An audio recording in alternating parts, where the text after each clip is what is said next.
ये अपने निकाह पढ़ाने का उनको हुक्म है। मैं अहले जो बारात आए हैं और जो नौसे आए हैं उनके जो अब्बू जान हैं वो हमारे सामने आकर खड़े हुए। जब तक नहीं आएगा निकाह नहीं होगी, याद रखिएगा। ये बताइए, शादी करना हुजूर की सुन्नत है, ये डीजे कहाँ से लाने की सुन्नत है। जब तक आप माइक पर तौबा नहीं पढ़िएगा मैं निकाह नहीं पढ़ाऊंगा।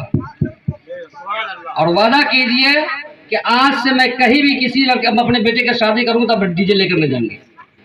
ये मुझे सुनने का मौका मिला कि लड़का नौशे बोल रहा है कि डीजे नहीं जाएगा शादी नहीं होगी। यानी हुजूर के सामने डीजे का मत क्यों गई। अभी भी होश में है, संभल जाए। जब तक आप इसको गलती नहीं स्वीकारिएगा निकाह आसानी नहीं होगी। क्या करना है नहीं करना जल्द बोलिए। कहिए कि मैं मुझसे गलती हुई, तौबा करते हैं, आज से मैं नहीं मांगे। मुझसे गलती हो गई, आज से तौबा दिला को। आज से हम बाजा कभी नहीं लेकर जाएंगे। आज से बाजा कभी नहीं ले जाएंगे। बोलिए सुभान अल्लाह। देखिए, हम जिस नबी का कलमा पढ़ते हैं उस नबी के हम कलमा पढ़ते हैं, उसी नबी के सज्दे तुफैल में मैदान महशर में हमको जन्नतुल फिरदौस में आला से आला अल्लाह तबारक व तआला मकाम अता फरमा देगा। क्योंकि हुजूर फरमाते हैं कि निकाह करना मेरी सुन्नत है। आका इरशाद फरमाते हैं कि निकाह करना मेरी सुन्नत है। जिसने निकाह से इनकार किया वह मुझमें से नहीं। मगर याद रखो, निकाह करना आपने कहा बहुत अपने शरीयत पर सुन्नत पर अमल किया, मगर उस सुन्नत के काम में आप गलत काम कर रहे हैं, जिससे इस शादी खाना आबादी में बरकत नहीं होती। आप याद रखें क्या हमारे हुजूर सल्लल्लाहु अलैहि वसल्लम अपनी बेटी का निकाह नहीं किए थे, निकाह भी खाली किए थे। क्या उनकी शादी में क्या हमारे हुजूर के पास में किसी चीज की कमी थी? कोई कमी नहीं थी। अपने उम्मतियों की ये बता दिए, ए मेरे उम्मती घबराने की कोई बात नहीं है।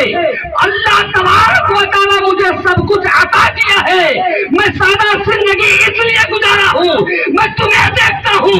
अगर मैं अपने बेटी की शादी में सब कुछ कर सकता हूँ तो तुम कहोगे कि मेरे पैगंबर के पास में सब कुछ था, मेरे पास में नहीं है। इसलिए मैं जिस तरह निकाह खानी करता हूँ तुम भी उसी तरह निकाह खानी करें।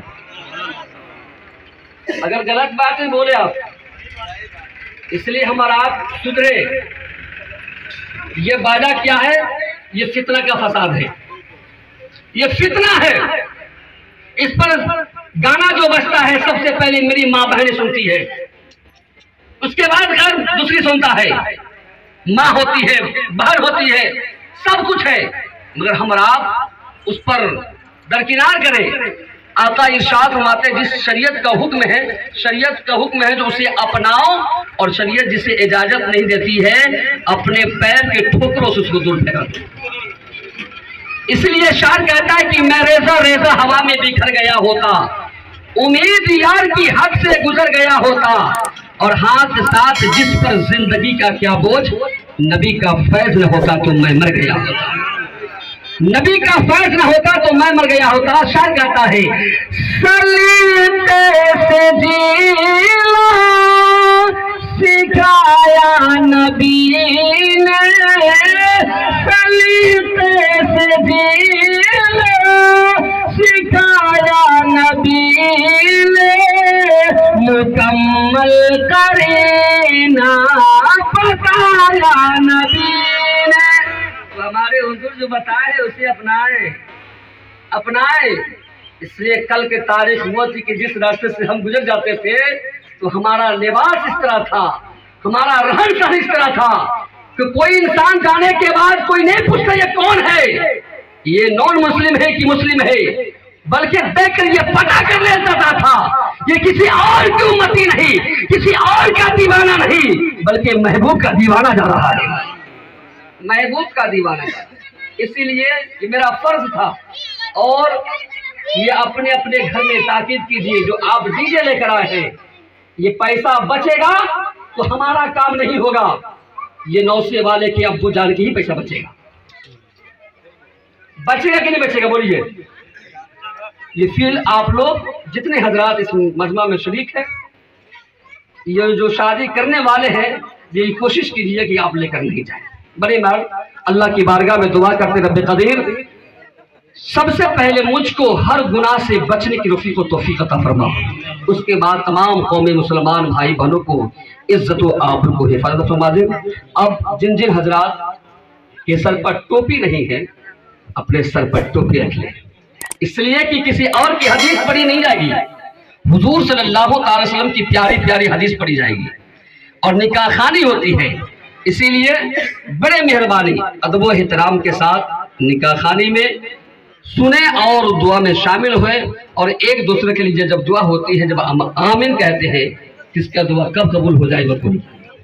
मोहतरम हज़रात, जिन जिन हजरात के सर में टोपी नहीं बंधे